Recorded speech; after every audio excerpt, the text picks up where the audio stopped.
Welcome, everyone. Today on the Deep Dive, we're taking a focused look, really venturing into a fictional world. That's right. We're guided by Sharon McCullough's novel, Echoes of Silence. And it's crucial right off the bat to remember this is fiction. Absolutely. The town, Briarwood, the people, the events, all imagined. Any resemblance to reality. Purely coincidence. So our mission here isn't just, retelling the plot. No, not at all. We want to explore how McCullough builds this narrative, what kind of unsettling truths surface within this fictional framework. We're looking at how the story unfolds, how this quiet town gets disrupted. Exactly. We're not here trying to solve a make-believe crime. Mhm. It's more about understanding how McCullough uses this mystery structure to explore deeper themes. Like the impact of the past. Yeah, the impact of past trauma, secrets, how peace gets shattered. That's what we're digging into. Okay, so let's start with that initial setup. How does McCullough establish Briarwood? Well, she paints it as this, almost timeless place. A sanctuary, maybe? Yeah, you get that picture of a town where everyone knows everyone else. Life's predictable. There's this deep community feel. Definitely. And Karthik, he's presented as a lifelong resident, someone who embodies that peace. Known for being calm, fits right into Briarwood's rhythm. Right. But it's that very predictability, that quietness, that makes what happens next so potent, so disruptive. So the discovery of the first body, that's the catalyst, isn't it? It really is. Smack bang in the town square. It just instantly shatters that illusion of peace McCullough carefully built. And the shift is immediate. Totally. Familiar greetings turn into whispers. Trust, that starts to erode, replaced by suspicion. It really shows how fragile a community's sense of security can be. Uh-huh. And we see this initial shock through Karthik's eyes. Yeah, he's just on his way to college, noticing ordinary things, Mrs. Lakshmi's flowers, Mr. Bhushan on his porch, A completely normal morning. until it's violently interrupted. McCullough uses that phrase, eerie quiet, that falls over the place. Such a contrast to the usual hum of the town. And Karthik feels this sense of displacement. Like the town he knew is suddenly alien. And he has that really striking thought, doesn't he? Yeah, innocence was a fragile thing, and Briarwood would never be the same again. Oof. That line so early on, it really foreshadows the darkness coming. It does. And from that shattered normalcy, we get this interesting development. The amateur investigation. Right? Karthik's friends, Ashok, Rani, and Javed, they decide they're going to solve it. What's your take on how McCullough portrays their approach? It seems almost youthful. Yeah, youthful exuberance, maybe a bit naive. They're talking about fame, starting a true crime channel. It's like they're seeing a real tragedy through, I don't know, an entertainment lens. Why do you think McCullough did that? Portrayed them that way? Well, it creates a really stark contrast with the actual darkness unfolding.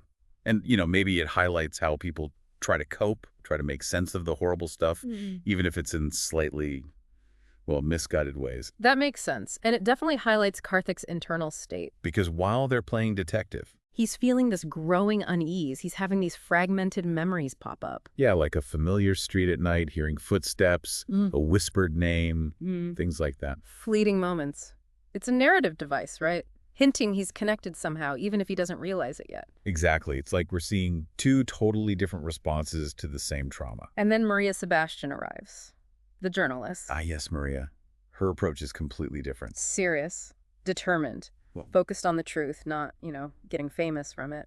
she provides that counterpoint to the friend's impulsiveness, and she kind of raises the stakes, Definitely. And then the second body is discovered. which just ramps up the fear, the danger in Briarwood. And for Karthik, that second death, it shifts things, doesn't it? It really does. It stops being just morbid curiosity. It feels personal now, connected to those unsettling memories surfacing for him. It's not just a puzzle anymore. No. And this growing unease, it starts breeding suspicion everywhere. Karthik feels watched. That familiar comfort of Briarwood, it turns oppressive. And the friends, with their investigation, they land on Eswar Radipodi. The second victim's boyfriend, what's the significance of them talking to him? Well, first he doesn't want to talk, right? He's reluctant. Uh-huh. But then he drops that bombshell.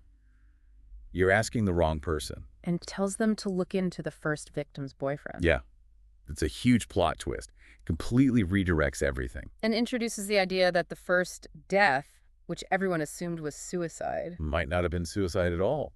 Classic mystery writing, layering it, keeping you guessing. throws a massive wrench in their assumptions. opens up darker possibilities. And then Maria Sebastian comes in with more info, Right. She reveals Eswar actually tried to kill himself. which raises a huge question. Was it real despair, or was someone trying to silence him? Adds another layer of intrigue. Suggests maybe someone is trying to cover things up. And then Mekala throws in Harika and Manoy. Their fear is palpable, isn't it? They're whispering, planning to leave Briarwood. It totally foreshadows more danger. Their worry isn't just about what happened, it's about what might happen. Expands the threat. It's not just contained to the initial victims. Definitely creates that sense of escalating danger, which leads to... Learning about Harika's boyfriend's death. Ruled a suicide by the authorities. But the details. Yeah, the bloodied knuckles, that torn piece of fabric. It screams foul play. And Ronnie puts it together. That chilling connection. 3 deaths. 2 of them boyfriends of the initial victims. That pattern recognition is crucial for them. It hammers home, but they're onto something way more complex, way more dangerous than they thought. And Maria's warning reinforces that, right? Someone tying up loose ends. Exactly. It confirms the threat is real, and their digging could have serious consequences. Meanwhile, Karthik, his mental state is visibly declining. Those disturbing dreams, the dissociative episodes coming back, the memory gaps. They're big clues for the reader, aren't they? Hinting at something deeply troubled beneath the surface. Absolutely. Which all culminates in that grim discovery at the abandoned shed. The blood, Minoji's torn jersey fabric, Harika's silver pendant. It's awful. The realization that Harika and Manoj are also dead, it's just brutal. A massive turning point. It solidifies the danger, and then they confront Eswar at the shed. And he gives them another piece his girlfriend left him for an older man. A potential motive maybe for someone wanting the truth buried, resentment, revenge. Yeah, just a history there. And then Maria arrives. Signaling that, okay, the truth is about to come out. And does it ever? In that incredibly jarring moment, Ashok just points at Karthik. I saw you in the shed, Karthik. I saw what you did to Hannah. Just like that. Completely out of left field, forces you to rethink everything you've read. And the friends' reactions. They're scrambling to make sense of it. Javed points out the pattern again. Victims leaving their boyfriends. Ronnie connects Harika to that pattern too. She also left her boyfriend. Then Maria asks that chilling question. Is someone punishing them for it? Brings a potential motive right into focus. But Ashok, he doesn't waver. No, his accusation is firm, despite Karthik just standing there, silent.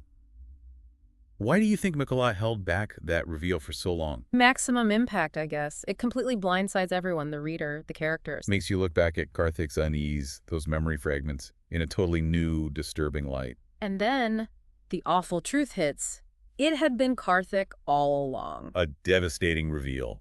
Requires a complete mental rewrite of the narrative. And then Makala takes us into Karthik's past to explain why. We learned about his brother, how much Karthik admired him. And the brother's story, being used and then left by a girl, his heartbreak, his suicide. How does that backstory really shed light on Karthik's actions? It's the crucial psychological piece, isn't it? The brother's warning about love.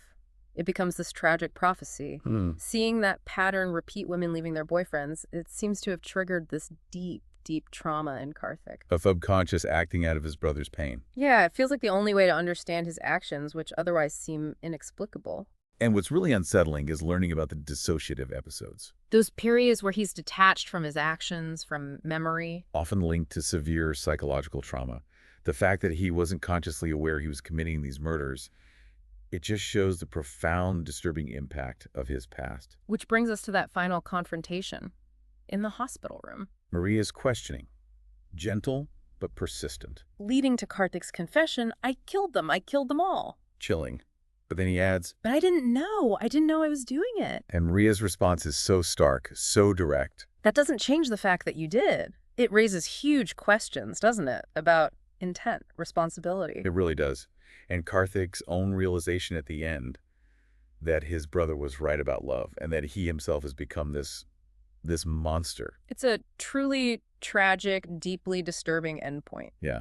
The narrative brings us back to Briarwood, the town itself, now forever scarred, with that haunting final thought. Some ghosts never fade, and some sins can never be undone. It's bleak, incredibly bleak.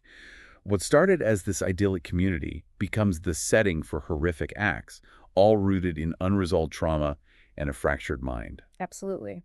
So as we wrap up this deep dive into Echoes of Silence, It's clear McCullough explores some powerful themes.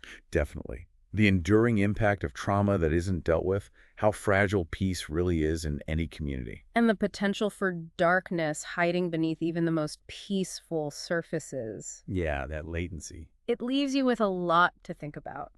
Maybe the most troubling question, thinking about this fictional story, is about responsibility. Hmm.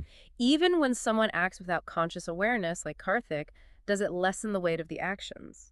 It's a difficult question. And how do those echoes of past tragedies, those unresolved things, keep shaping lives, distorting individuals, even entire communities long after the fact? A chilling thought indeed. Something to definitely mull over.